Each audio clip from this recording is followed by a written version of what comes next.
আমরা কয়েকটি বিষয়ে মাননীয় প্রধান নির্বাচন কমিশনারের দৃষ্টি আকর্ষণ করেছি। দলের পক্ষ থেকে লিখিত একটা পত্র আমরা নিয়ে এসেছি, সেটা আমরা ওনার হাতে দিয়েছি। কয়েকটা বিষয় যেটা মনোনয়ন পত্রের সাথে সংশ্লিষ্ট, এগুলো একটু স্পষ্টীকরণের জন্য আমরা অনুরোধ করেছি। এক নম্বর হচ্ছে মনোনয়ন পত্রে মনোনয়ন প্রার্থীদের কিছু ইনফরমেশন দিতে বলা হয়েছে। মামলা সংক্রান্ত ফৌজদারি মামলায় জামিনে মুক্তদের ক্ষেত্রে অর্ডার শিটের সার্টিফাইড কপি চেয়েছেন, যেটা আরপিওর মূল আইনের মধ্যে নাই। আরপিওর মূল আইনের মধ্যে আছে 12 অনুচ্ছেদে শুধু মামলার বিষয়ে তথ্য দেওয়া, যে কারো বিরুদ্ধে ফৌজদারি মামলা থেকে থাকলে আগে সেটার তথ্য দেওয়া। এখানে জামিননামার অর্ডার শিটের কোনো সার্টিফাইড কপি দিতে হবে এরকম কোনো বিধান নাই। তাছাড়া আপনারা সবাই জানেন যে বিগত ফ্যাসিবাদী আমলের সময় আমাদের অধিকাংশ প্রার্থীদের ক্ষেত্রে যারা মনোনয়ন পেয়েছে এবং সাধারণ জনগণের বিরুদ্ধেও সাংবাদিকদের বিরুদ্ধেও আছে, কয়েকশো করে গায়েবী মামলা আছে।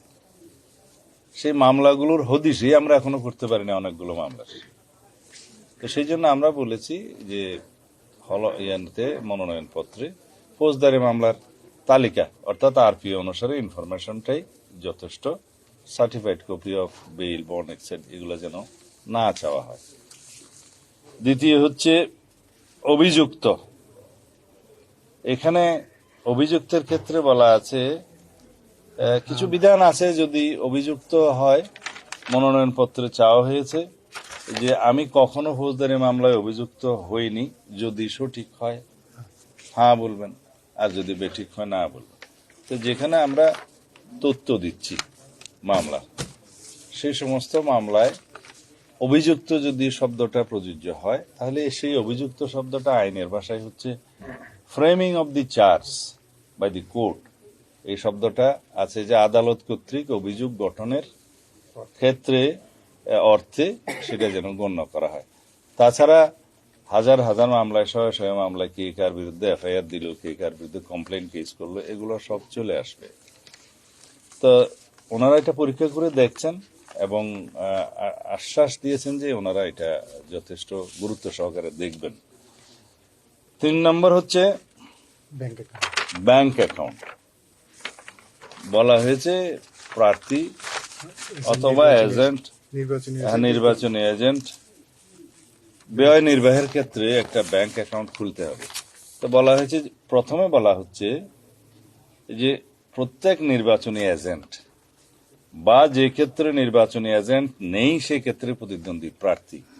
তো এটা একটু উল্টিয়ে লিখলে ভালো হয়। সেটা আমরা বলেছি যে প্রথমে একজন প্রার্থী নির্বাচনী চিফ এজেন্ট অথবা এজেন্ট নিয়োগের বিষয়টি আসবে যখন মার্কাটা দেয়া হবে, সেটা জানুয়ারির 20 তারিখ 21 তারিখের দিকে আসবে।